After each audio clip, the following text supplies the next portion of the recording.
नमस्कार, आपण पाहत आहात एल्गार न्यूज महाराष्ट्र। शेतकऱ्यांच्या न्याय हक्कासाठी लढा देणाऱ्या कार्यकर्त्यांना 7 वर्षांनंतर अखेर मोठा दिलासा मिळाला आहे। 2017 साली मिरज पंचायत समितीच्या कृषी विभागात शेतकऱ्यांच्या प्रश्नांवर करण्यात आलेल्या आंदोलनाप्रकरणी जिल्हा सत्र न्यायालयाने आज महत्त्वपूर्ण निकाल दिला।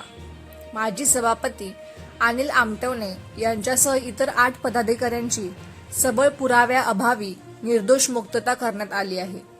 2017 मध्ये मिरज तालुक्यातील शेतकऱ्यांना आवश्यक असणारे शेती उपयोगी साहित्य आणि शासकीय सवलती वेळेवर मिळत नव्हत्या। प्रशासनाच्या या दिरंगाईमुळे संतप्त झालेल्या कार्यकर्त्यांनी कृषी विभागात जाऊन अधिकाऱ्यांना जाब विचारला होता।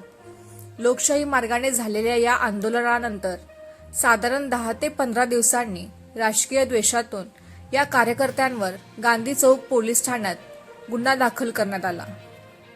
शासकीय कामात अडथळा आणल्याचा ठपका ठेवत अनिल आमटवणे, गंगाधर तोडकर, तानाजी पाटील, गणेश देसाई, सचिन कांबळे, आत्माराम जाधव, तुषार खांडेकर आणि प्रमोद इनामदार यांना आरोपी करण्यात आले होते।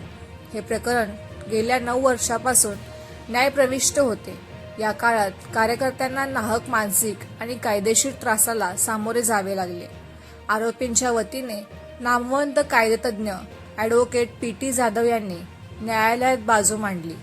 त्यांनी आपल्या युक्तिवादात स्पष्ट केले की हे आंदोलन कोणत्याही वैयक्तिक फायद्यासाठी नसून केवळ पिचलेल्या शेतकऱ्यांच्या हितासाठी होते। आंदोलनामुळे कोणतीही शासकीय मालमत्ता किंवा व्यक्तीची हानी झाली नसल्याचे त्यांनी न्यायालयाच्या निदर्शनास आणून दिले। विशेष म्हणजे गेल्या 11 महिन्यात या केसची सुनावणी गतीने पूर्ण होऊन न्यायालयाने सर्व आरोपींना सन्मानपूर्वक मुक्त केले।